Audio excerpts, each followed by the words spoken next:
안녕하세요. 라이브 정책 K 2부 박혜연입니다. 7박 11일 세일즈 외교 강행군에 나선 이재명 대통령. 뜨거운 환대 속에 브라질에서 경제협력 성과를 이끌어내고 어제 칠레로 넘어가 새로운 일정을 시작했습니다.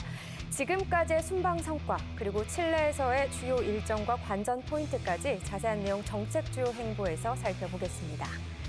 전기차 타는 분들 주목할 만한 소식도 있습니다. 다음 달부터 전기차 공공충전 요금 체계가 새롭게 개편되는데요. 어떻게 바뀌는지 K정책 사용법에서 자세하게 알아봅니다. 라이브 정책 K 2부, 먼저 정주행으로 시작합니다.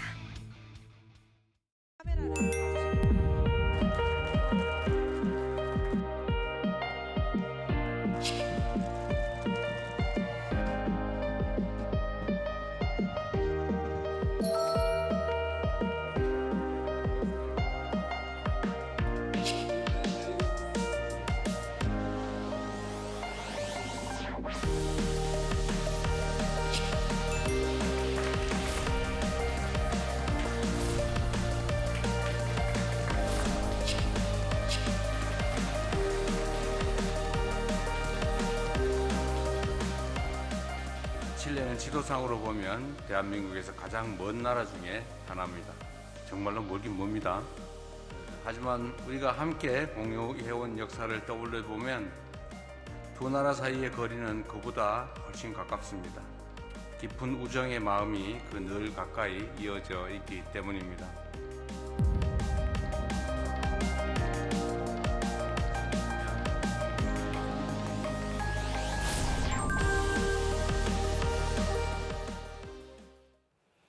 지금부터는 이재명 대통령의 행보부터 주요 정책에 대해서 자세하게 짚어보는 정책 주요 행보, 정주행 시작해 보도록 하겠습니다. 김민아 시사평론가와 문기혁 기자가 함께합니다. 두 분 안녕하세요. 예, 안녕하세요. 네, 어서 오십시오. 이제 칠레로 떠나기 전에요. 브라질 얘기 잠깐 하고 가면 좋을 것 같습니다. 네. 두 분 일단 브라질 하면 어떤 음식이 먼저 떠오르세요?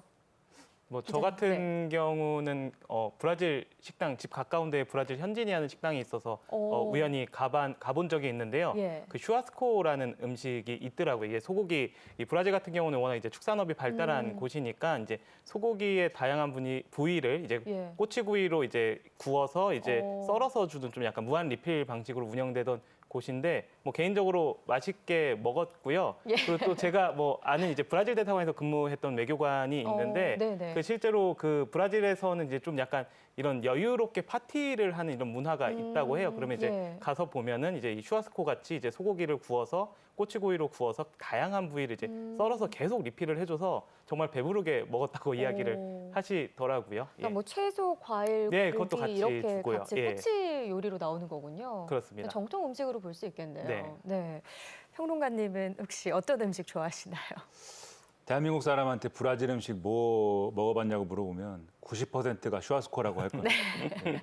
슈아스코가 굉장히 한국인의 취향에도 맞고, 왜냐하면 예. 소고기하고 말씀하셨듯이 여러 가지 과일이라든가 야채라든가 이런 게 하나에 이제 나오기 때문에, 그리고 네네. 재미가 있죠. 말씀하신 대로 운반에 와서 거기서 썰어주는 또 그런 게 있고, 다양하게 또 계속 먹을 수 있고. 그렇죠. 예. 배를 채워주고, 또 한국인은 배를 채우는 것이 굉장히 중요합니다. 많이 주는 것이 중요하기 때문에. 맞습니다. 그래서 이게 좀 유행을 했던 때가 있었던 것 같아요. 그래서 저도 한 10여 년 전에 그러한 식당에 가서 체험을 한 적이 있는데, 근데 안타깝게도 제가 브라질 현지에 가봤거나 이러면 더 많은 음식을 접할 수 있었을 텐데, 안타깝게도 브라질 현지는 제가 사이버 세상에서만 가봤기 때문에 그 이상의 음식은 저도 접해보지 네. 않아서 저 이번 기회에 어쨌든 브라질하고의 거리를 많이 지금 좁히고 있지 않습니까? 맞습니다. 브라질이 예. 소고기에 대해서는 전 세계 수출 1위 국가라고 하지만 분명히 다양한 식문화가 있을 테니까 그러한 다양한 식문화를 또 즐길 수 있는 기반이 조성되면 참 좋겠다, 그런 생각을 좀 하고 있습니다. 예, 제가 이 얘기를 왜 꺼냈냐면요.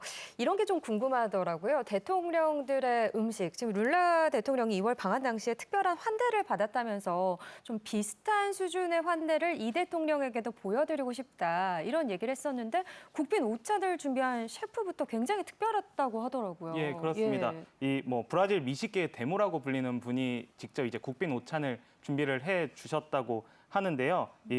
그 브라질식 소고기 요리라든지 옥수수 요리라든지 그리고 코코넛 디저트 이런 걸 대접했다고 하더라고요. 그리고 예. 또 이제 그 음식뿐만 아니라 오찬장에 이제 그 메뉴판, 사실 되게 사소한 거지만 메뉴판이 잘 정리돼 있으면은 기분이 대접받는 좋죠. 기분이 그럼요. 들잖아요. 저도 예. 뭐 예를 들어서 뭐 결혼식장 같은 데 갔을 때 메뉴판에 어떤 게 나오는지 순서까지 적혀 있으면은 아, 그다음엔 이거 나오겠다 해가 좀 기대가 하게 맞습니다. 되던데 예. 지금 이 영상으로 나오고 있는데 이게 또 우리나라의 이제 그 진주 실크 홍보대사인 오. 이진희 디자이너가 만든 예술 작품이라고 하더라고요. 그 브라질의 저 거대한 예수상이 유명하잖아요. 예. 그거를 본따서 만든 작품이라고 하고요. 또 안쪽 면도 특별하게 마련이 돼 있다고 하는데요. 이 한국 전통 보자기 기법을 활용한 작품 지금 영상으로 나오고 사진으로 나오고 있는데요. 이 작품이 또 안쪽 면에 이제 메뉴판으로 활용이 돼서 이 대접받는 느낌은 확실히 들었을 것 같습니다. 네, 아마 기분이 더 좋지 네. 않으셨을까. 두 분 케미가 또 워낙 좋다 보니까요. 또 그렇습니다. 정상이요. 네. 네, 이런 내용 좀 서두에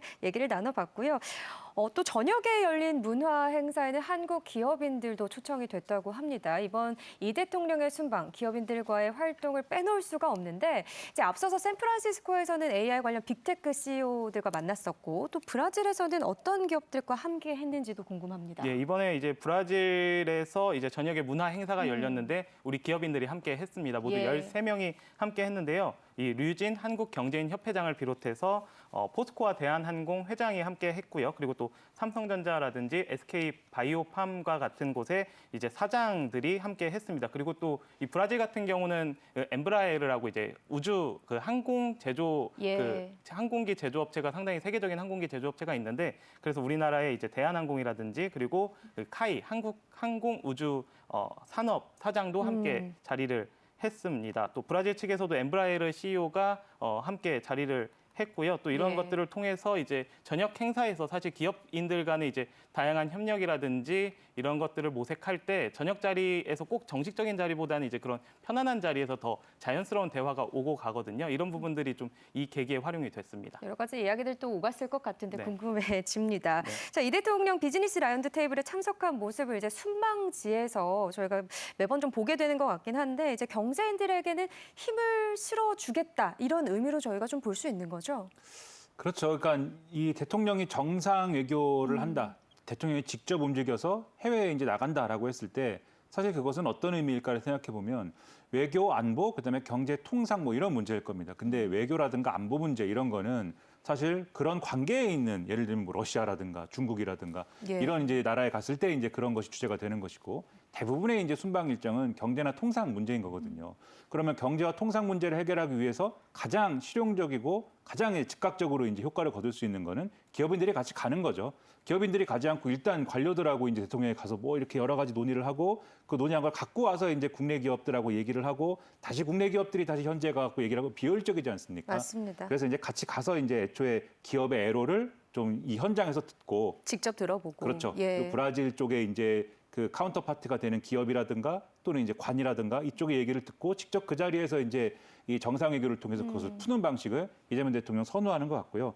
특히 이제 이 통상이라든가 이런 문제에 있어서는 관세라든가 뭐 통관 문제, 검역 그리고 인허가 그리고 뭐 이 투자 승인하는 문제 이런 게 다 정부의 어떤 그 권한이 필요한 문제잖아요. 예. 그런 것이 반드시 또 필요한 주제가 되고 있기 때문에 이번에도 좀 그러한 것들을 빠르게 처리하기 위한 이런 수단으로서 경제인들이 또 대동하고 있는 그런 예. 자리가 만들어졌다 이렇게 보시면 될 것 같습니다. 지금 양국 기업들의 업무 협약이 또 여러 건 체결이 됐잖아요. 내용 한번 좀 정리해 볼까요? 예, 그렇습니다. 이때 평론가님께서 잘 정리를 해주신 것 같은데 이제 기업인들이 기업을 현지에서 이제 사업을 하려고 하면은 이제 현지 정부라든지 그리고 또 우리 정부의 지원이 필요합니다. 뭐 여러 가지 인허가라든지 아니면 뭐 규제 완화라든지 이런 부분에 있어가지고 도움이 필요한데 이런 부분들이 이제 대통령과 함께 비즈니스 라운드 테이블을 치르게 된다면은 이런 부분들이 사실 굉장히 그 뒷받침을 받으면서 지원을 받으면서 든든하게 갈 수 있는 구조거든요. 좀 더 신속하고 효율적으로 갈 수 그렇습니다. 있겠죠. 예, 그래서 좀 그런 그 밑바탕 아래 실제로 이제 한국과 브라질 민간 기업 간의 다양한 MOU가 체결이 됐습니다. 예. 총 7건이 체결이 됐는데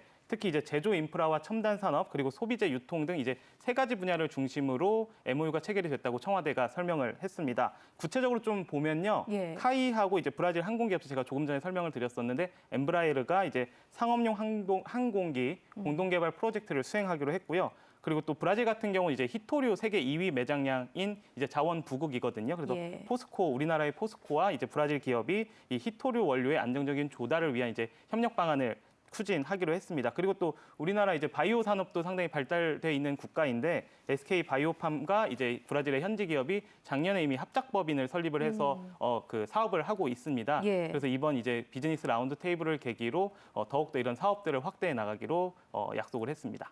이런 부분들뿐만 아니라 사실 이번 브라질 방문 일정에서 눈에 띄는 모습이 또 있었습니다. 국내 화장품 업계 경영진들이 대거 참석했다는 건데 이제 K뷰티가 브라질까지 이제 점령을 하게 되는 건지 네. 궁금해지네요. 그렇습니다. 뭐 사실 예. 저도 뭐 인터넷을 통해서 들은 얘기이긴 합니다만 이제 K컬처가 남미에서 굉장히 유행을 하고 있다고 합니다. 예. 그러다 보니까 자연스럽게 이제 K뷰티에 대한 또 인기도 상당히 높아지고 있는데 실제 이제 브라질 같은 경우가 인구가 2억 명이 넘는 곳입니다. 중남미에서는 이제 최대의 소비 시장이라고 볼 큰 수 있는데 시장이죠. 예, 이런 부분에 있어가지고 이제 우리나라의 이제 화장품 K뷰티 산업이 이 브라질을 놓고 하는 이제 계기가 될 것 같은데요. 실제로 이제 브라질은 또 화장품 시장 규모도 굉장히 크다고 해요. 그 미국이라든지 중국에 예. 이어서 세계 세 번째로 화장품 소비 시장을 갖고 있는 곳이라고 하는데요. 예, 예. 뭐 이런 부분들이 좀 같이 맞물려 가지고 또 우리나라의 이제 브라질에 대한 이 한국 화장품 수출도 급격히 증가를 하고 있다고 합니다. 이제 중기부에 따르면은 올해 1월에서 5월까지 화장품 수출이 40억 8,900만 달러입니다. 전년 동기 대비해서 28.6%가 증가가 했는데 이 1월에서 5월까지 집계한 통계로는 예. 역대 최고치라고 해요. 이렇게 이럴 정도로 이제 브라질이 한국 K뷰티에 대한 관심이 굉장히 높은데 네. 특히 또 브라질의 유명한 배우라고 하는데 이제 지울리아 부스카시우라는 분이 SNS에 직접 네. 이제 한국 화장품 제품을 올리면서 내가 좋아하는 제품이다 이렇게 좀 광고까지 이제 홍보까지 해줬다고 합니다. 그러면서 이제 더욱더 이제 브라질 내에서 한국 내 한국 화장품에 대한 좀 인기가 올라가고 있습니다. 네, 이렇게 좋은 소식들이 들려오고 있는데 기업들의 업무 협약이나 계획들이 실질적인 성과로 이어지는 게 정말 중요하잖아요. 이제 양국 정부에서 경제 한 라인을 만들었다고 하는데 김용범 정책실장의 설명 잠시 듣고 오겠습니다. 국가 간의 산업 경제 협력은 기업들에 의해 이루어지지만 정부 차원의 관세나 규제 문제가 해결되지 않으면 기업 간 협력이 용이하지 않다고 하시면서 브라질의 아우키민 부통령과 저를 첨단 라인으로 지정하여 이런 문제들을 조율해 나가겠다고 말씀하셨습니다. 후속 조치로 양국이 각각 상대국의 진출 기업 또는 진출 희망 기업들의 애로를 직접 듣고 해결하는 플랫폼을 조속히 가동하고 그 결과를 양국 대통령에게 보고해달라고 말씀하셨습니다. 네, 이렇게 내용을 보니까 업무 효율을 추구하는 이 대통령의 기조가 반영된 것도 같고요. 또 결국은 양국 대통령이 직접 챙기겠다 이런 얘기인 거네요. 그렇죠. 지금 예. 이제 설명을 들으셨듯이 이 아우키민 부통령이 브라질의 이제 2인자입니다. 근데 이게 또 2인자라고 하면은 뭐 전체적으로 이제 다 챙기는 2인자이다 이런 인상인데 역시 브라질도 근데 경제나 통상이 중요한 나라 아니겠습니까? 중남미에 이제 거의 가장 최대 시장을 가지고 있는 그러한 국가인데 예. 그럼 이 2인자가 주로 어떤 것들을 하느냐? 산업 통상 정책을 좌우하는 그러한 핵심적인 권한을 갖고 있는 그러한 인사입니다. 그러면 이 룰라 대통령이 거의 이제 요 산업 통상과 관련돼서는 상당한 권한을 위임한 그런 인사이다라고 볼 수가 있고 우리 입장에서는 이 김용범 정책실장이 어쨌든 경제와 관련돼서는 청와대 참모 중에서는 가장 큰 권한을 갖고 있는 거잖아요. 예. 그래서 이 양쪽의 대통령 바로 밑에 있는 그러한 이제 핵심 참모들이 한 라인을 만들어서 지금까지 쭉 얘기한 뭐 앞서 들으셨듯이 한 메르코스루 무역 협정이라든가 방산, 우주항공 등등등 이 모든 얘기에 대해서 한 라인 직통으로 이제 논의를 한다는 것이니까 그 결과가 뭐 여러 가지 부처를 통해서 실무진을 통해서 뭐 지지부진하는데 이건 어떻게 할까요? 뭐 이런 게 아니라 바로 직통으로 이제 이재명 대통령과 룰라 예. 대통령이 얘기할 수 있는 수준으로 이제 가는 거죠. 그 정도의 이제 신뢰와 협력 속에서 사실상 대통령 간의 한 라인이 뚫린 것이나 마찬가지인 그런 이제 효과를 노리는 그러한 이제 어떤 조치다 이렇게 볼 네. 수가 있겠습니다. 어떻게 보면 속도를 내겠다 이런 메시지일 수도 있겠네요. 그렇죠. 이게 사실 이 물론 이제 관료들의 역할도 굉장히 중요한데 예. 관료들이 여러 가지를 잘 조율해서 이 양국이 서로 잘 맞는 이런 코드를 찾아내서 그러한 코드를 잘 맞춰가면서 이제 찬찬히 하는 것도 굉장히 중요합니다. 근데 이런 경우에는 특히 이제 이재명 정부 같은 경우에는 성과를 굉장히 중요하게 예. 여기는 거잖아요. 그리고 실용성을 굉장히 중요하게 여기는 것이고 그렇다고 하면은 뭐 이렇게 서서히 맞춰가면서 여러 가지 단계를 밟아 나가는 것도 절차적인 어떤 그러한 부분을 강하게 챙기는 것도 중요하겠지만 실용적으로 접근하기 위해서는 역시 한 라인을 통해서 이것을 대통령이 네. 직접 챙기는 것이 속도를 더 빠르게 할 수 있겠다. 예. 이런 판단이 이제 서로 이제 좀 양해가 된 것으로 봐야 되는 맞아떨어진 것이 좋지 거네요. 않을까 예. 네, 그렇게 생각합니다. 알겠습니다. 이 대통령 순방길에 나서면서요, 이 SNS에 브라질에 대한 내용을 또 남겼습니다. 국민들이 체감할 수 있는 협력의 성과를 함께 만들어 가겠다 이런 내용이었는데 이게 어느 정도 좀 이뤄졌다 볼 수 있는지 어떻게 평가하시는지 두 분의 의견이 또 궁금합니다. 예, 제가 먼저 말씀을 드릴까요? 알겠습니다. 일단 저는 뭐 다양한 부분에서 실질적인 성과가 있었다고 보는데 특히 저는 이제 그 한국과 브라질 간의 이제 핵심 전략 광물 공동 성명이 좀 눈에 띄었습니다. 제가 조금 전에도 말씀을 드렸는데 이제 브라질 같은 경우는 히토류 매장량이 세계 2위인 자원 부국인데 이런 부분들을 이제 단순히 이번 공동 성명 내용을 보면 단순히 그냥 우리가 그 히토류를 채굴해서 가져오는 것뿐만 아니고 이걸 이제 정제련하고 그리고 실제로 이제 제품으로 생산한 이거를 상류, 중류, 하류라고 표현을 하던데 중류, 하류 단계까지 함께 협력하기로 이번에 공동성명을 통해서 이 최고 지도자 간의 이제 그 합의가 이루어진 거거든요. 이런 예. 부분을 통해서 브라질 입장에서도 그리고 우리나라 입장에서도 서로 윈윈 할 수 있는 그런 이제 핵심 광물 협력 길이 새롭게 열렸다고 볼 수 있겠습니다. 네. 우리 평론가님은 어떻게 평가하고 계신가요? 이번에 이제 정상들 간의 이제 케미를 중심으로 해서 서로 이제 신뢰와 협력 관계 속에서 상당히 다양한 의제들을 이제 올려서 이것을 이제 한 라인을 통해서 해결하기로 이제 서로 이제 의기투합한 거거든요. 예. 특히 이제 이 한 메르코소르 이제 요 협정과 관련돼서는 그러니까 중남미의 어쨌든 중심 국가입니다. 브라질이 경제와 통상과 관련돼서는 그래서 브라질과 이 협정을 잘 맺어서 잘 이제 협력할 수 있으면 예. 중남미 시장이 상당히 큰데 아까 뭐 K 뷰티 얘기도 하셨고 여러 가지 말씀하셨는데 저 뭐 뷰티에 대해서는 잘 모릅니다. 뷰티에 대해서는 잘 아시겠지만 아닌가요? 아닐 수도 있겠죠. 인기가 정말 많고요. 예. 그렇죠. 아까 통계를 보니까는 2020년에서 2025년 단 5년 동안 거의 뭐 10배가 늘었더라고요. 그렇죠. 우리 가파르게 수출량이. 성장한 거죠. 예. 그렇죠. 그런 것들을 보면은 그러니까 새로운 기회를 우리가 잡을 수 있는 어떤 그러한 구조적인 기틀을 다 이번에 만든 것이다라고 볼 수가 있습니다. 다만 예. 그것과 관련해서 이제 MOU를 맺고 그다음에 한 라인을 뚫고 이렇게 기반을 만든 것은 확실하고 이거를 토대로 해서 앞으로 이 국민이 체감할 수 있는 성과를 만들어 나가는 단계인 건데 아직 성과가 이제 뭐 과실로서 우리의 예. 이제 손에 잡히는 단계까지는 아닌 거죠. 그래서 아까 한 라인도 말씀드리고 협정도 말씀드렸지만 그 성과를 마련해 가기까지가 또 여러 가지 노력이 필요한 거여서 그 단계까지 이루기까지의 어떤 과정을 또 우리가 계속 지켜봐야 지켜보면서 한다. 응원해 나갈 필요가 있다고 생각합니다. 네, 그 긍정적으로 평가하시면서 앞으로의 성과를 좀 기대해 보자 이렇게 좀 정리를 해주신 것 같습니다.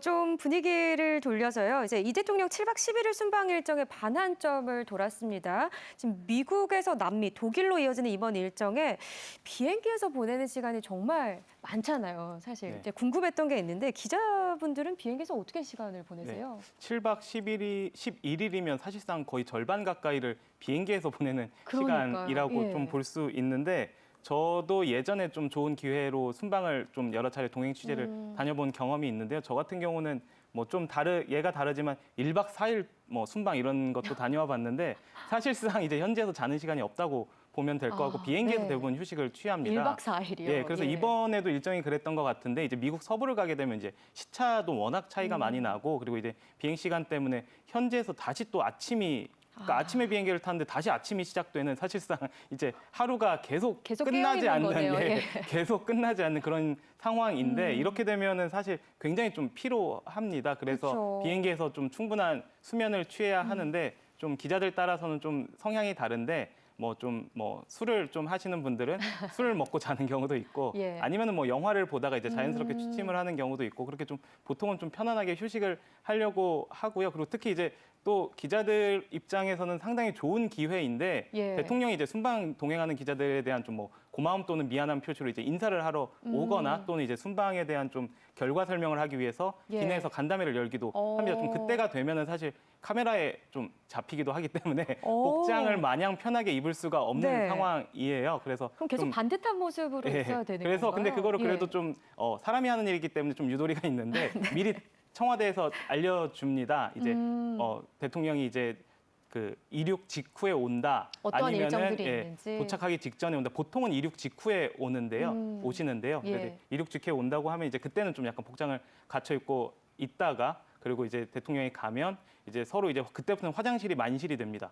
옷 갈아입기 위해서 기자들이 이제 줄을 길게 서 있어요. 이제 편안한 예, 옷을 예. 복장을 가지고 좀 그런 식으로 이제 최대한 이제 현지 가면 사실 또 일정이 워낙 쉼없이 빡빡하니까요. 이어지기 때문에 그런 부분들이 있고요. 그 가끔 이제 순방 취재 따라다니다 보면 이 기자들한테 이만큼 대통령 고생하고 있다, 이게 몸소 체험시키려고 그렇게 하는가 싶을 정도로 굉장히 예. 일정이 사실 고생스럽고 빠듯하게 이루어집니다. 그래서 예. 좀 그런 부분들을 이제 하기 위해서는 비행기에서는 꼭 충분한 휴식을 취해야 합니다. 휴식이 정말 중요하다. 네, 뒷이야기를 좀 들어봤습니다. 이렇게 먼 길을 함께한 이 대통령과 순방단이요, 남미 두 번째 순방지인 칠레에 도착을 했습니다. 가장 먼저 현지 동포들과 만났는데요. 간담회 현장 함께 보시죠. 전 세계가 대한민국에 대해서 잘 알지 못했던 시절에 우리의 가능성을 먼저 알아보고 손을 내밀어준 고마운 나라입니다. 대한민국이 또 세계를 향해 경제문을 넓히기 시작했을 때 칠레가 우리의 소중한 동반자가 되어주었던 것입니다. 그리고 이러한 특별한 인연의 중심에 바로 우리 동포 여러분들이 계십니다. 네, 사실 뭐 우리나라와 칠레가 물리적 거리는 어떻게 보면 멀지 않습니까? 근데 역사를 보면 가까운 이웃이나 좀 다름없다 이렇게 표현을 해도 무방할 것 같은데, 칠레 정부가 올해 3월에 또 출범을 했잖아요. 어떻게 보면 신정부가 들어선 지 반년도 채 되지 않은 시점에서 그렇습니다. 만나게 됐는데 좀 특징을 저희가 볼 만한 게 있을까요? 예, 일단 그 호세 안토니오 카스트 이제 칠레 대통령인데, 지난해 12월 대선에서 이제 보수 성향의 공화당 후보로 출마를 해서 당선이 됐습니다. 그리고 예. 올해 3월 11일에 공식 취임을 했는데, 이제 후보 시절에 내세운 공약들을 보면 이제 치안 강화, 이민 통제 이런 부분들을 내세웠습니다. 좀 트럼프 대통령과도 좀 기류가 비슷하다고 보이기도 하는데요. 그리고 이제 첫 국정연설을 보면 이제 향후 이제 국정 운영 방향을 좀 엿볼 수 있는데, 이때 제시된 정책 대부분이 이제 민간의 역량을 끌어내고 정부는 뒷받침을 하겠다, 좀 이런 실용적 조력자로서의 예. 역할을 내세웠습니다. 그런 만큼 좀 민간의 참여가 더욱더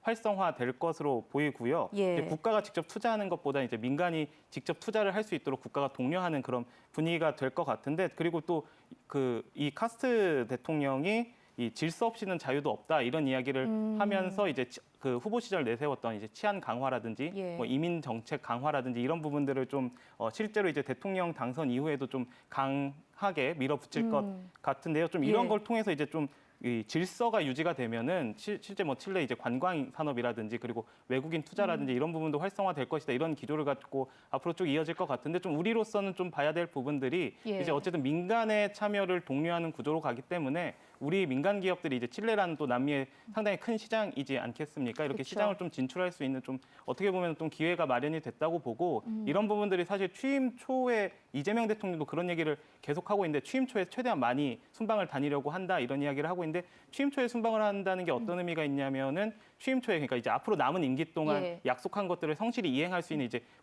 기반을 구축을 하는 거거든요. 이런 부분에서 이제 그 칠레 신정부도 취임 초이기 때문에 예. 이런 부분들을 이제 이재명 대통령과 카스트 대통령이 서로 협력한 내용들이 이제 앞으로 우리 민간 기업들도 칠레 시장을 진출할 수 있는 계기가 될 것으로 기대가 됩니다. 오히려 지금 시기가 좀 긍정적일 수도 있다 이렇게 그렇습니다. 볼 수도 있는 거네요. 알겠습니다. 그동안 돈독한 관계를 유지해 왔으니까 새로운 정부와도 잘 맞춰갈 수 있을 거라 생각이 됩니다. 이 대통령 1박 2일간의 칠레 공식 방문 일정을 소화합니다. 이 대통령은 칠레 방문에 맞춰 진행한 외신 인터뷰에서 한 칠레 FTA는 변화한 환경에 맞춰 진화해야 한다 이렇게 밝혔는데요. 자, 산티아고에서 이혜진 기자의 보도 함께 하시겠습니다.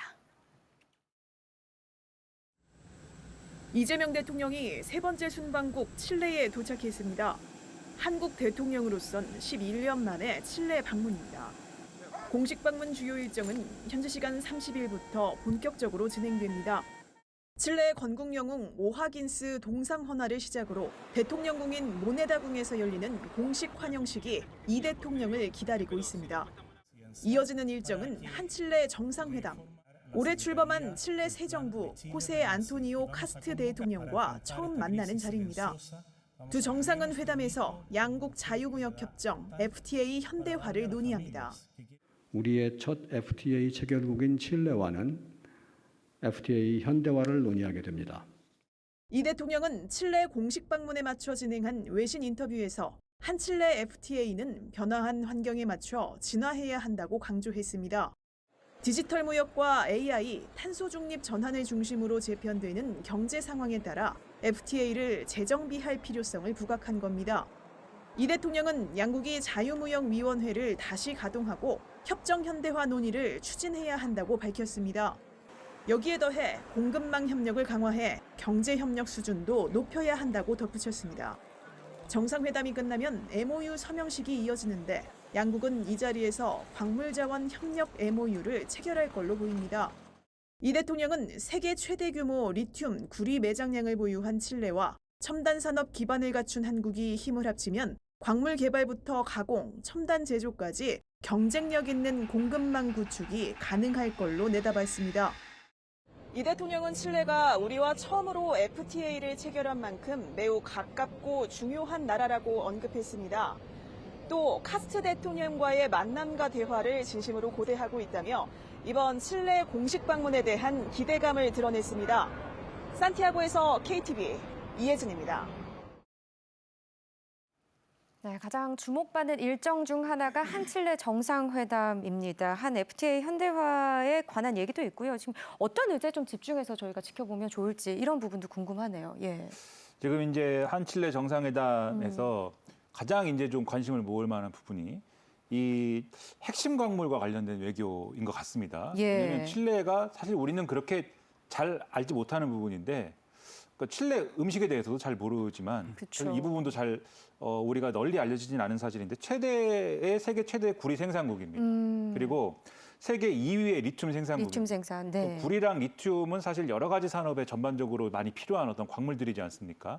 그래서 이런 부분과 관련돼서 우리가 이제 이 FTA, 한칠레 FTA와 관련돼서도 이 광물 협력과 관련된 부분을 좀 더 이제 안정적으로 가져갈 수 있는 그러한 이제 개선이 필요한 부분이 있는 것 같고 예. 특히 우리 입장에서는 구리와 리튬 아까 말씀드렸듯이 이제 핵심 광물이 되기 때문에 이걸 안정적으로 공급을 받을 수 있는 그러한 경로를 루트를 확보하는 것이 굉장히 중요합니다. 근데 칠레의 경우에는 또 그러한 이제 안정적으로 우리가 수출할 수 있다. 이걸 넘어서서 칠레한테도 필요한 것은 이게 이 구리라든가 리튬이라든가 이런 이 광물들을 단지 그냥 뭐 채취한다 여기서 끝나는 게 아니라 채굴하는 데 있어서의 생산성을 높여야 되잖아요. 예. 그러면 기술적인 발전이 좀 필요하겠죠. 그리고 이것뿐만이 아니고 뭐 이거를 뭐 가공한다든지 등등의 여러 가지 정제한다든지 이런 건 다 기술적인 게 필요한 것이기 때문에 이런 기술과 관련돼서는 또 우리가 이제 나름대로 예. 좀 보여줄 수 있는 부분이 있는 거죠. 그래서 이런 윈윈할 수 있는 그런 구조가 있기 때문에 이런 건 협정이나 이런 문제를 풀 수 있다라고 볼 수가 있겠고요. 그리고 이제 기술을 우리가 직접적으로 이제 좀 뭐 전수한다 이런 것보다는 외국인 투자를 그래서 늘려야 되는 것이기 때문에 칠레가 그 시장 개방이나 이런 게 필요한 것이기 예. 때문에 그런 부분에서도 이제 협정이 중요하게 진행될 것이다라고 보이고 그 다음에 이제 또 핵심적으로 볼 수 있는 게 유엔 해양 총회와 관련돼서 이걸 같이 준비한다. 이 부분인 것 같습니다. 일단 유엔 해양총회, 예. 칠레라는 나라가 지도에서 보면 남북으로 굉장히 길지 않습니까? 그리고 바다에 인접해 있기 때문에 예. 그럼 아무래도 이제 우리도 삼면이 바다이고 그 나라도 이제 쭉 이제 바다와 인접해 있는 길게 이제 인접해 있는 국가다 보니까 아무래도 해양에 관심이 많겠죠. 그렇겠죠. 예. 그러니까 해양총회를 이제 같이 준비할 수 있는데 아무래도 여기서 이제 굉장히 중요하게 다뤄져야 될 주제가 오늘날의 굉장히 핵심 이슈. 기후변화와 기후위기와 관련돼서 해양 생태계가 어떻게 변화하고 있느냐. 네. 이게 좀 굉장히 중요하게 다뤄져야 될 것이고. 이 안에서 어떤 협력 구조를 뽑아낼 수 있는지도 봐야 되는 거네요. 그렇죠. 특히 이제 해양 생태계의 변화는 예. 이제 해양 생태계의 변화 자체도 이제 인간이 굉장히 관심을 갖고 들여봐야 될 문제지만 수자원과 관련돼서도 이제 직결되는 문제지 않습니까? 예. 그래서 여기와 관련돼서는 앞으로 지속 가능한 이 수산업을 어떻게 이제 키울 수 있느냐, 그리고 이것의 전제가 되는 해양과학을 어떻게 공동으로 연구할 예. 것이냐, 이런 것들을 같이 논의하게 되는 그런 자리가 될 것이기 때문에 이걸 칠레와 한국이 같이 준비한다. 이게 굉장히 이제 의미가 큰 것이죠. 예. 그 외에도 이제 특히 칠레의 경우에는 아까 그 말씀을 조금 해주셨는데 이번에 새로운 정부가 들어섰고 새로운 정부가 이제 좀 이 친미 성향이다. 언론이 이제 그렇게 분류를 하는데 친미 성향도 이제 여러 가지 분류가 될 수 있는 부분이긴 하지만 예. 이런 부분이 있다 보니까 아무래도 지정학적인 여러 맥락들이 또 같이 있는 상황이에요. 그러다 보니까 방사능력이라든가 이런 것들이 중요하게 다뤄지고 특히 바다에 인접해 있기 때문에 잠수함이라든가 이런 것들이 중요한 또 의제입니다. 칠레의 경우에는.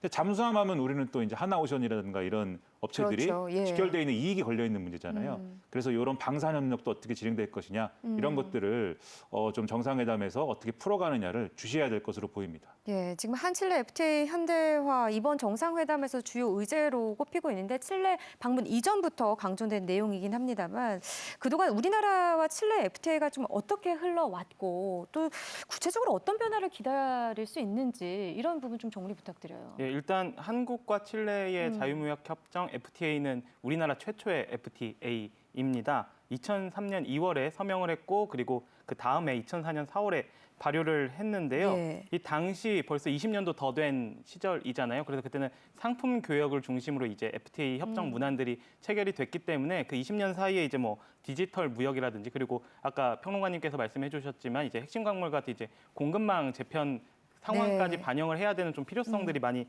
제기가 돼서요. 좀 이번에 이제 이재명 대통령의 칠레 공식 방문을 계기로 한국 칠레 간에 이제 20년 된 이제 FTA를 현대화하고 또 업그레이드 한다고 보시면 될 것 같습니다. 이제 이거에 대한 이제 협상을 좀 시작을 해야 되는 상황인데 예. 2018년에 이제 현대화 협상을 이어오고 2018년부터 이어오고 있습니다. 그리고 예. 2024년 4월에 이제 9차 이 협상을 마지막으로 이제 잠시 이제 협상이 이어지진 않고 있는데 이제 이번 이재명 대통령의 이 칠레 공식 방문 그리고 칠레 신정부가 들어섰기 때문에 신정부 간에 이제 그 FTA 현대화 공식 협상이 이제 좀 속도를 낼 것으로 보이고요. 이재명 대통령도 칠레 방문 전에 이제 현지 언론과 인터뷰를 했는데 이런 그 강조를 했습니다. 예. 그 함께 가치를 창출하는 관계로 나아가야 된다. 이렇게 얘기를 했는데 이제 FTA라는 거를 통해서 우리가 단순히 뭐 관세 낮추고 상품 교역하고 이런 걸 넘어서 양국이 서로 윈윈할 수 있는 그런 구조로 현대화하는 논의가 본격적으로 시작이 될 것 같습니다. 네, 사실 이번 남미 순방하면은 이제 남미 국가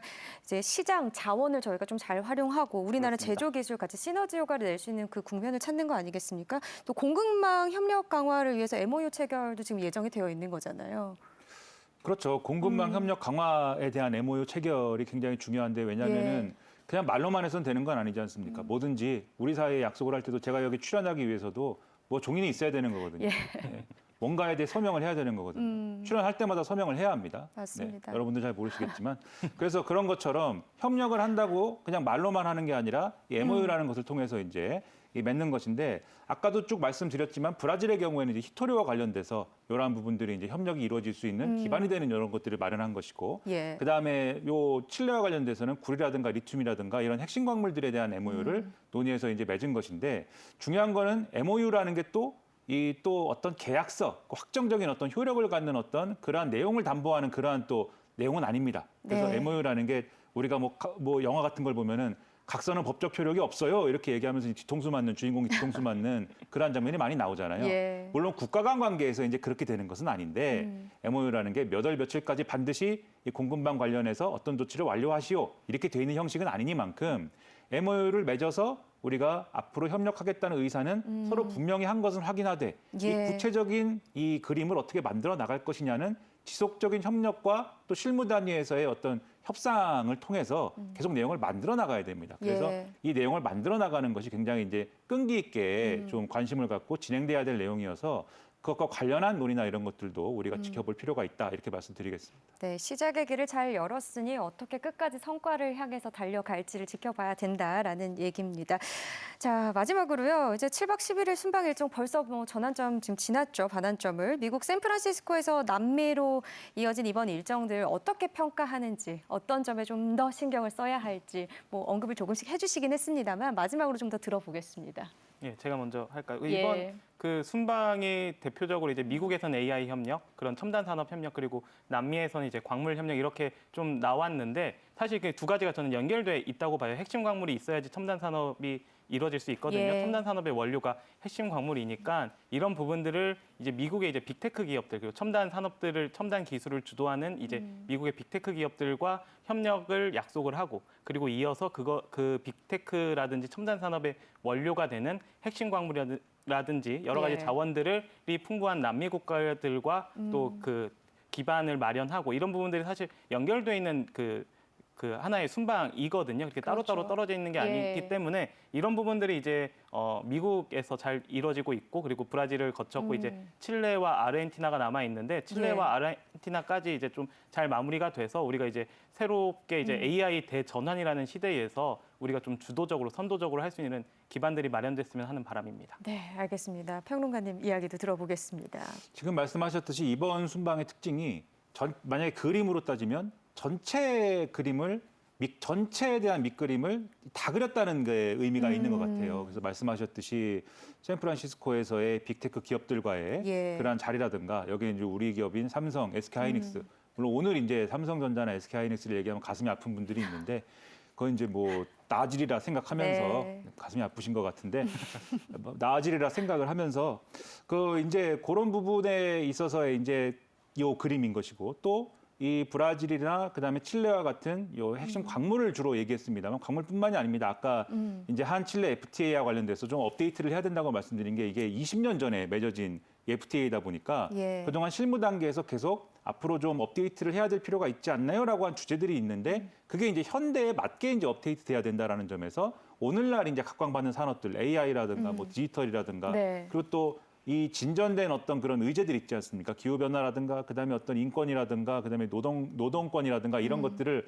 업데이트해서 반영해야 되는 그런 것인데 단지 그러한 좀 새로운 오늘날의 맥락에 맞는 방식으로 이 계약을 업데이트한다는 차원에 머무르는 게 아니라 그게 또 다른 이제 가치를 창출하고 오늘날에 맞는 산업으로 이어지는 맥락들이 있는 거거든요. 네, 시대 흐름을 따라가야 된다는 거죠. 그렇죠. 예. 그것이 방금 말씀드린 밑그림을 탄탄하게 그리는 그러한 이제 또 요소가 되는 것이어서 이런 부분들을 큰 그림을 그리는 어떤 그러한 일정이었다라고 생각을 합니다. 근데 이제 아까도 말씀드렸듯이 요거 이제 밑그림을 이제 정확하게 다 그려놓은 것이고 요 그려놓은 이 그림에 어떻게 색깔을 칠하고 어떻게 디테일을 그려나갈 것이냐를 예. 앞으로 이제 잘 신경 써서 만들어야 되겠다라는 것이고 특히 남미와 관련돼서는 이게 지정학적인 부분이 같이 끼어들어 있어요. 왜냐하면 남미 국가들이 계속해서 뭐 정정 불안이나 이런 것들로 많이 표현이 됩니다만 그게 다시 말하면 뭐냐면 미국이라든가 중국이라든가 이런 이제 큰 어떤 그러한 이제 구도 속에서 좀 이 양쪽 모두에 이제 발에 걸치고 있는 그런 구도들이 같이 있는 거거든요. 남미 국가들은. 예.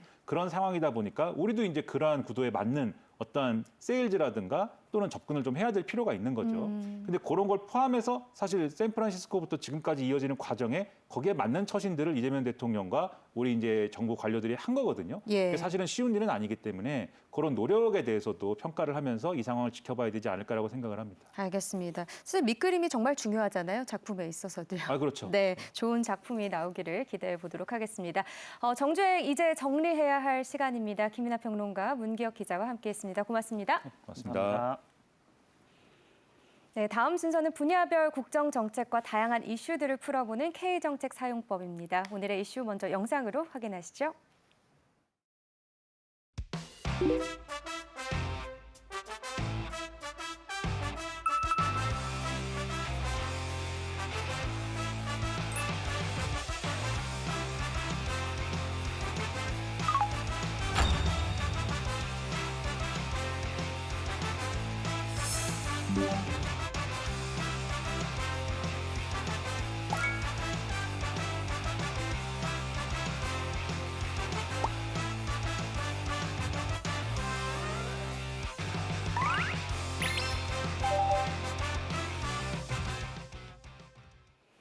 네, 오늘 8월 1일부터 전기차 공공충전 요금 체계가 새롭게 개편됩니다. 초고속 충전기의 요금은 인상되고 저속 충전기의 요금은 인하된다고 하는데요. 충전 요금 개편 이유와 이후 국민들이 실제로 부담하게 될 요금에 대해 K정책 사용법에서 자세히 알아보겠습니다. 국민대학교 권용주 교수와 함께합니다. 어서 오세요. 네, 안녕하세요. 네, 아니 올해 누적 전기차 등록 대수가 100만 대를 넘어섰습니다. 네, 일명 뭐 캐즘이라고 하잖아요. 일시적으로 판매가 둔화되는 현상을 뭐 얘기한 용어기도 한데 이 시기는 좀 넘어섰다 이렇게 봐도 될까요? 일시적으로 판매가 둔화된 적이 없었습니다. 그렇군요. 네, 늘 점진적으로 증가를 했기 때문에 다만 이제 올 들어서 조금 전년 대비 높게 증가하는 성장률을 보이니까 이제 캐즘이 해소된 거 아니냐라고 하는데 원래 전기차는 점진적으로 해마다 증가를 해오고 있었습니다. 예. 근데 이제 지금 100만 대가 넘었는데 올해 상반기에 신규 등록된 전기차만 해도 벌써 19만 8,500대예요. 이게 작년 대비 어느 정도냐면 113.6% 증가한 겁니다. 그러니까 뭐 전기 자동차는 이제 내가 살까 말까 하는 존재가 아니라 나의 선택지 안에 충분히 들어와 있는 그런 새로운 에너지 이동 수단이다 이렇게 보시면 될 것 같습니다. 네. 네, 사실 이제 중동 전쟁으로 인해서 유류비도 상승을 했고 운전자들 부담이 정말 많이 커졌습니다. 그래서 저도 그렇고요. 전기차로 바꾸는 거를 좀 많이 고려를 고민 했었거든요. 중이시잖아요. 지금도 고민 아, 중입니다. 그렇죠. 사실은. 예. 근데 실제로 이 전기차가 내연기관차에 비해 연료가 적게 드는지 좀 궁금한데 교수님은 어떤 차 타시나요? 저는 둘 다 있습니다. 오. 네, 그래서 이제 필요에 따라서 오늘은 여기 가야지 그러면 전기차 타고 예. 오늘은 멀리 가야지 그러면 내연기관 타고 용도에 따라서 이용하는 편인데 하이브리드네요. 예. 근데 이제 실제로 이게 에너지 비용 차이를 들어보시면 예. 깜짝 놀랍니다. 어느 정도인가요? 그러니까 예를 들어 얘기를 해볼게요. 한 달에 한 1,500km 정도 주행을 하고 그러니까 중형 세단 리터당 12km 정도 효율을 가진 차를 가지고 예. 한번 얘기를 해볼게요. 예. 그리고 비교되는 대상은 똑같은 주행거리 운행하는데 킬로와트 시당 한 6km 정도 가는 전기 자동차를 가지고 이제 비교를 해봅니다. 예. 그러면 휘발유차 같은 경우는 한 달에 연료비가 어느 정도 들어가냐? 대략 한 24만 3천 원 정도가 들어갑니다. 예. 이게 월이에요. 예. 그러면 곱하기 12 해야죠. 연으로 가면 292만 원 정도 들어갑니다. 네. 근데 이거를 제가 이렇게 표현해 볼게요. 그러면 전기차 중에서도 가장 비싼 충전을 했을 때 얼마일까?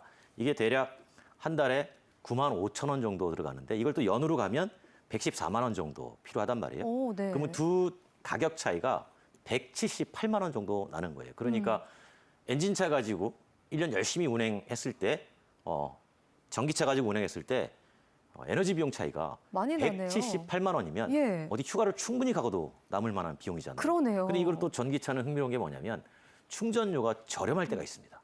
그러니까 완속으로 충전할 때. 예.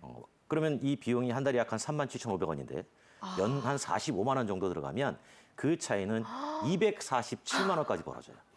그러니까 최근에 전기 자동차 구매하시는 분들이 예. 이렇게 얘기 많이 하죠. 가장 좋을 때가 흐뭇할 때가 언제냐면 주유소에 기름 넣는 차들 줄 서 있을 때 지나가면서 아이고 혀를 끌끌 차면서 요즘도 줄 서 있거든요. 좀 그렇죠. 저렴한 곳에요. 그렇죠. 예. 지나가면서 나는 아이고 하면서 지나갑니다. 아이고 안타깝다 이 사람들 하면서. 아, 정말 전기차가 연료비가 적게 드는 건 사실이라는 네. 걸 이렇게 알게 됐는데 그런데도 지금 요금도 과거하고 비교하면 이게 또 많이 오른 거라면서요. 초창기에 2013년도에 전기차 보급 시작했을 때 무료였습니다. 네. 그때 왜 무료였냐? 일단은 충전기가 많지 않았고요. 전기 자동차 자체도 선택지가 거의 없었습니다. 그러니까 사람들한테 비싼 전기차를 사라고 얘기를 해도 보조금을 줘도 사실은 쉽지가 잘 않았죠. 사지 않으니까 예. 그냥 에너지 비용을 최대한 저렴하게 쓰세요라고 해서 무료로 줬습니다. 그러다가 이제 한전에서 예. 언제까지 무료로 줄 수는 없습니다라고 해서 이제 한전의 요금 부과 요청에 따라 가지고 요금이 부과되기 시작한 게 2016년 4월이고요. 이때 이제 급속 충전 기준으로 약간 313원 정도 했다가 이거 너무 비쌉니다. 이용자들이 부담을 느끼기 시작한 거예요. 그러다 보니까 이걸 조금 할인해줘가지고 예. 2017년부터 20년까지는 이제 50% 할인을 해줬고요. 근데 이제 할인해주다 보니까 또 한전이 계속 얘기하는 건 뭐냐면 전기차 등록 대수가 늘어나니까 예. 전력 사용량도 같이 늘어납니다. 그러니까 이거 무한정 할인일 수 없다 그래서 이제 다시 원점으로 돌아가게 돼서 지금은 뭐 한 340원, 350원 충전 사업자마다 다 다르지만 예, 예. 비싼 곳은 400원 이렇게 다양하게 요금제가 형성이 돼 있는 거죠. 지금 쭉 훑어주셨는데 전기차 충전 요금이 이제 무료 운영부터 할인 적용, 축소 종료까지 여러 차례 개편되고 수정돼서 지금까지 왔습니다. 그런데 이번에 또다시 대대적인 좀 개편이 되는데 이 이유는 어디서 오는 건가요? 그러니까 기름 넣을 때 예. 기름 넣는 속도가 빠르다고 해서 돈을 더 받거나 덜 받지는 않잖아요. 그렇죠. 어차피 들어가는 용량은 정해져 있으니까. 예. 그런데 전기 자동차는 충전의 속도에 따라서 중요할 것 같아요. 이게 예. 내가 얼마나 대기 시간이 길어지냐 짧아지냐라는 차이가 있잖아요. 그러니까 주유를 할 때는 시간의 비용을 과금하지 않습니다. 그런데 전기 자동차 같은 경우에는 충전 속도를 높이면 예. 그만큼 충전 사업자가 충전기 자체의 성능을 높여야 돼요. 그러니까 제가 이거를 이렇게 표현하거든요. 우리가 예. 충전을 제가 야구에 가끔 비유를 합니다. 예. 그러니까 투수가 충전기고 포수가 자동차예요. 네. 그런데 투수의 구속이 상당히 다양해진 거예요. 초창기에는 시속 30km 던지는 투수밖에 없었는데 예. 지금은 시속 100km, 어. 시속 200km까지 가는 투수가 등장을 하니까 그만큼 던질 때 힘이 더 들어갈 거 아니에요. 그렇죠. 그러니까 너 시간을 절약하니까 돈 더 내. 이런 급속 충전 개념이 확장되는 거고. 근데 이제 예전에는 강속구 투수를 육성을 했는데 중요한 건 차가 포수가 예. 못 받았던 거예요. 그렇죠. 근데 이걸 받을 수 있는 차량들이 증가하면서 이제는 충전 시간을 대폭 줄일 수 있으니 거기에 따라서 차등된 요금을 부과하는 게 맞지 않겠냐라는 생각이 하나 들은 거고 예. 또 하나는 이런 거예요. 전기라는 게 그렇잖아요. 석탄으로 만들 수도 있고 원자력으로도 만들 수 있고 하지만 태양으로도 만들 수 있고 네. 바람으로도 만들 수 있고 그런데 바람으로 태양으로 열심히 만들었는데 쓸 곳이 없으면 버려야 되잖아요. 그렇죠. 그것도 문제죠. 그래서 이 쓸 곳을 찾아낸 게 전기차라는 거예요. 그래서 이 전기들이 남아 돌 때 전기차가 충전하면 할인해 줄게. 그러니까 다양하게 전기차 이용자들의 편의를 봐주는 제도가 만들어진 거죠. 그러니까 지금 실제 전기차를 타고 있거나 앞으로 전기차 구매 계획이 있는 분들이 가장 궁금해하는 건요. 사실 이런 걸 것 같아요. 그래서 바뀐 요금이 얼마냐. 이 부분일 것 같거든요. 이제 그 전에는 이렇게 했습니다. 100km 미만은 이제 324원, 100km 이상은 347원. 그런데 이거를 이제 5구간으로 나눈 거예요. 예. 그래서 어떻게 나누냐면 일단 30kW 미만은 급속 기준입니다. 이제 295원. 그다음에 30에서 50 사이는 307원. 그다음에 50에서 100 사이는 325원. 100에서 200 사이는 348원. 200 이상은 최강속구니까 예. 너는 돈 더 내라. 그래서 393원. 대신 시간이 확 확 줄어드니까 네. 선택의 폭이 넓어진 거네요. 어떻게 그렇죠. 보면요. 그러니까 충전 시간이 짧아질수록 돈을 더 내라는 거니까 이거는 이제 소비자들이 내가 시간을 아낄 거냐, 비용을 들여서 시간을 아낄 거냐, 나는 비용을 좀 줄이더라도 예. 내가 대기 시간을 좀 더 여유 있게 가져갈 거냐. 근데 예. 본인이 선택하시면 됩니다. 저 같은 경우는 모든 것이 그냥 조금 부럽기도 하다는 생각도 드네요. 뭐가 부럽습니까? 전기차를 타지 않고 있어서요. 어서 넘어오세요. 알겠습니다. 네. 근데 또 좋은 소식이 있더라고요. 이번 개편과는 별개로 전력 공급이 많은 봄, 가을에 충전 요금을 추가로 또 할인받을 수 있는 방법이 있다고 하던데 이건 또 무슨 얘기예요? 제가 조금 전에 말씀드린 것처럼 예. 이제 재생에너지 쪽에서 발전할 수 있으니까. 근데 그걸 사용처가 없으면 버려야 되잖아요. 그럼 대체 재생에너지가 많이 만들어져서 공급이 가능한 계절과 시간이 언제냐를 보는 거죠. 그랬더니 보통 3월에서 5월 사이, 그다음에 이제 9월에서 10월 사이인데 예. 특히 이 주말 공휴일 11시에서 오후 2시 사이 이때가 상당히 전기가 남는 거죠. 남는다. 그래서 이때는 전력 요금의 50%를 할인해 줄 테니 얼마든지 충전을 하세요라고 하는 거예요. 전국에 약 한 9만 4천 개 충전소가 이제 사실은 4월 18일부터 5월 31일까지 이번에 봄철에 시범 할인을 했었고요. 예. 이제 가을에 해보니까 반응이 좋아서 가을에 이제 연장해서 이어가겠다는 겁니다. 전력량의 50% 할인이니까 지금 제가 이제 실제로 충전해가지고 이용하는 예. 관점에서 보면 돈을 더 아끼고 싶다라고 하면 적극적인 이 시간대를 활용할 것 같습니다. 근데 상황에 맞춰서 타신다고 했는데 네. 둘 중에서 그래도 어느 쪽을 조금 더 많이 타게 되세요? 실질적으로? 도심으로 운행할 때는 예. 확실히 전기차를 좀 많이 타는 편이에요. 근데 오늘 이동 거리가 조금 길다. 예. 그러면 이제 바깥에서 충전을 한번 해야 되잖아요. 네. 그럴 때는 이제 기름차 끌고 나오고 그렇습니다. 그러니까 저도 지금 들으면 들을수록 전기차로 갈아타야 되나라는 생각이 계속 들어서 그 기후에너지 예. 환경부에서 전기차로 갈아타시라고 보조금도 많이 드리고 예. 엄청나게 혜택 많이 드리고 있으니까 언제든 갈아타시면 좋을 것 같습니다. 근데 앞서서 좀 언급도 해주셨지만 예전 같은 경우는 이제 전기차를 탄다고 하더라도 충전할 수 있는 곳들이 또 많자고 인프라에 대한 내용도 네. 좀 고민이 많았었잖아요. 근데 지금 요금제 할인 혜택 이런 거 얘기를 해주셨는데 모든 전기차 충전기에 동일하게 또 적용되는 건 아니라는 얘기가 있더라고요. 왜냐하면 예.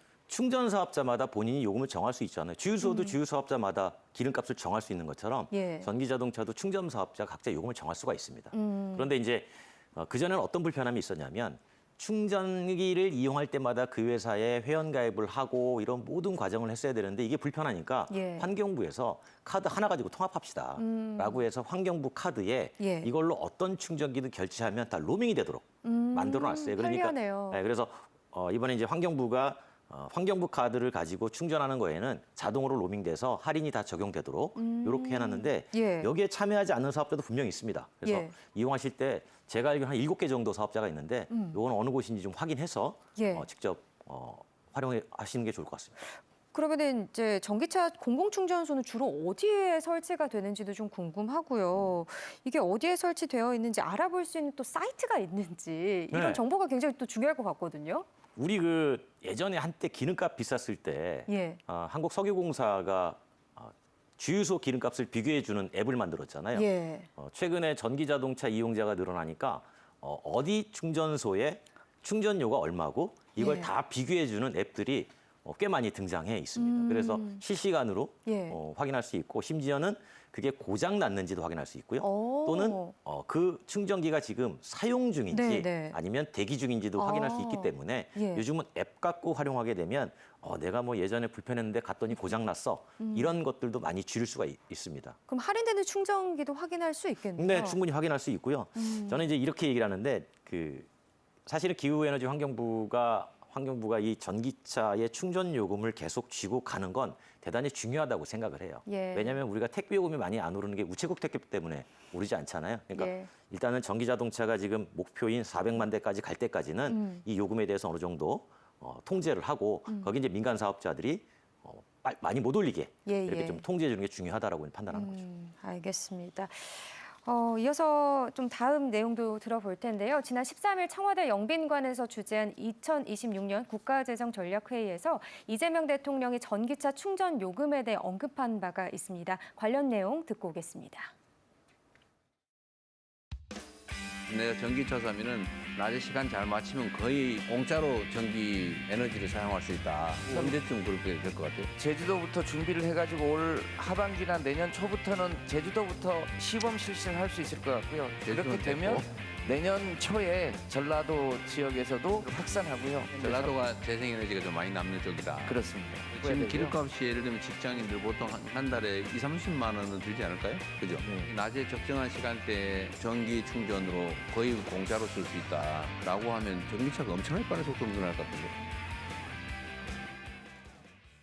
네, 앞서서 우리 교수님도 얘기를 해주셨습니다만 이재명 대통령이 전력이 남는 시간대에 전기차 무료 충전을 유도하는 방안을 제안을 했습니다. 이 부분 좀 어떻게 보고 계세요? 그러니까 충분히 가능한 이야기고요. 특히 제주도 같은 경우에 이제 뭐 김성환 장관께서 시범 사업할 수 있다 그러는데 예. 제주도가 지금 풍력이 바람 많이 불면 풍력 발전이 잘 되는데 이 전기가 남습니다. 네. 그러면 이제 그 발전기를 사용할 곳이 없으면 만들 필요가 없잖아요. 그래서 전지를 시키는 그런 일이 가끔 벌어지는데 예. 얼마든지 수요를 만들어낼 수 있다라는 거죠. 그런데 이제 우리가 고정된 건물이나 뭐 사무실, 뭐 집 이런 쪽은 수요를 만들어내기가 상당히 어려워요.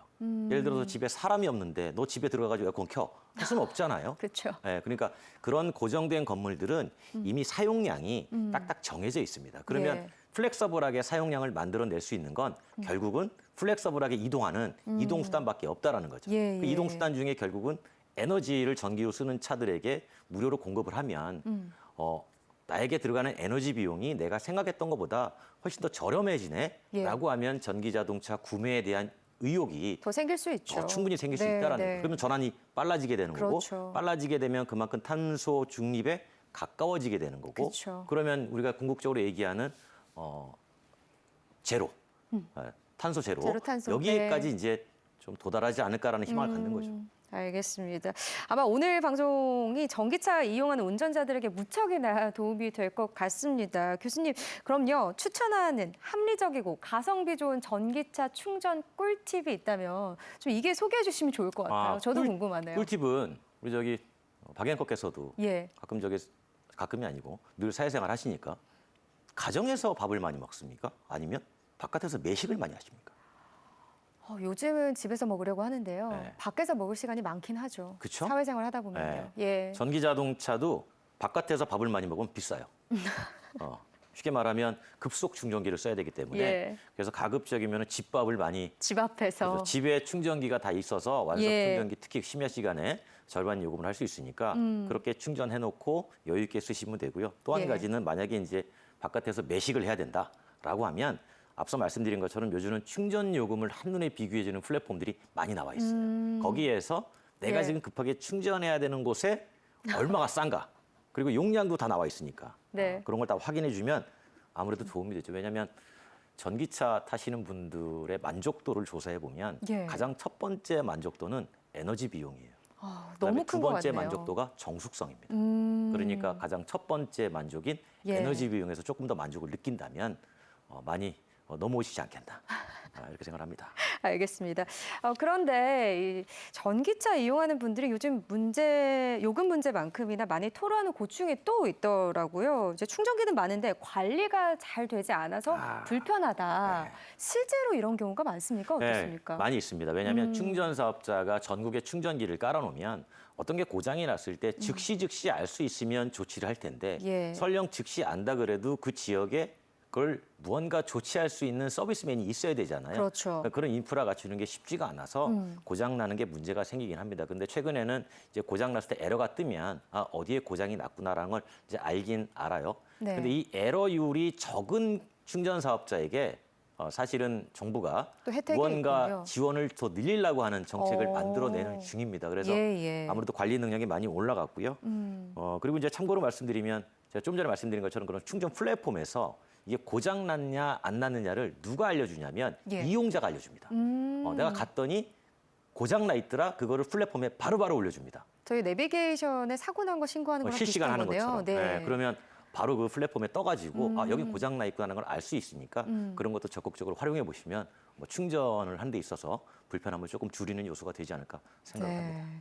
그래서 이제는 뭐 말씀하신 것처럼 이제 충전기에 주는 보조금 역시 성능 기준을 평가한다. 네. 이런 내용이 그래서 나오는 거잖아요. 그렇죠. 여기서 이제 예. 성능 기준이라는 게 뭐 얼마나 속도가 높으냐, 투수가 세게 던지냐 이것만 따지는 게 아니라 관리를 잘 하냐 이것까지 보게 되고요. 그다음에 예. 이제 충전기 설치할 때도 우리가 뭐 스마트 제어라 그래서 충전기가 전력을 자동차에 줄 때 만약에 자동차에 너무나 많은 배터리 용량이 과충전이 될 것 같으면 예. 스스로 주지 마라. 어. 라는 어떤 지능을 좀 들어간 이런 충전기로 바꿔가는 중인데 여기에다가도 조금 보조금을 주고 해서 가급적 충전에 관해서는 이용자들이 불편함이 없도록 하는 식으로 지금 보조금 제도가 예, 설계가 돼가고 있는 거죠. 그렇군요. 약간 휘발유랑도 비슷하네요. 예전에는 기름 계속 나왔었는데 네. 그걸 좀 그동안 나오지 않게 하는 그런 방안들도 있었잖아요. 그렇죠. 점점. 그럼 성능까지 이제 평가하는 충전기 보조금 제도인데 실제로 전기차 이용자들이 어떤 변화를 체감할 수 있을지가 궁금합니다. 아마 전기 자동차 이용자들은 더 좋아질 거예요. 그러니까 무슨 그렇겠네요. 얘기냐면 기존에 예. 전기 자동차 이용하시는 분들이 약간 역설적으로 제발 그만 사 이렇게 얘기합니다. 왜냐하면 계속 늘어나면 예. 내가 충전할 때 불편해지잖아. 그러는데 그 불편해짐이 없도록 계속 충전기 개수도 늘어나고 있어요. 늘어나고 있고. 근데 여기서 늘어날 때 과거에는 우리가 완속 충전기 중심으로 많이 늘렸단 말이에요. 그런데 그 완속 충전기가 중요한 게 아니라 전체 충전기 중에 급속 충전기의 비중이 늘어나야만 오히려 편리함을 느낍니다. 그렇죠. 그래서 이 급속 충전기 비중을 늘리는데 지금 보조금을 많이 투입해 주고 있고 이 급속 충전기가 계속 늘어나니까 예. 아마 이용자분들은 전기 자동차가 전체 보급이 증가해도 이용에 큰 불편 없이 불편함은 못 느낄 것이다. 이용할 것이라고 저는 이제 확신을 하고 있습니다. 알겠습니다. 오늘 전기차 충전과 관련해서 달라진 정책을 쭉 알아봤는데 앞으로 또 우리나라의 전기차 이용 환경이 더 좋아지려면 또 유지가 돼야 되지 않겠습니까? 어떤 점을 더 꼼꼼하게 살펴봐야 할까요? 전기 자동차가 확산되려서 꼼꼼히 살펴보는 건 기본적으로 이제 구매할 때는 이제 보조금. 보조금. 그다음에 또 구매할 때 이 전기차의 단위 효율. 이것도 살펴봐야 됩니다. 이게 비용과 직결되기 때문에. 그다음에 이제 본인 집 주위에 어떤 충전 인프라, 그다음에 내가 거주하는 지역에 지금 충전 인프라가 없는지 이것도 꼼꼼하게 살피는 게 중요합니다. 네, 저도 오늘 살펴보게 될 것 같네요. 그럼요. 그럼 넘어오십시오. 알겠습니다. 감사합니다. 오늘 말씀 잘 들었습니다. 지금까지 국민대학교 자동차 운송디자인과 권용주 교수와 함께했습니다. 고맙습니다. 네, 감사합니다. 라이브 정책회 2부 오늘 준비한 소식은 여기까지입니다. 저는 내일 오후 1시에 다시 인사드리겠습니다. 고맙습니다.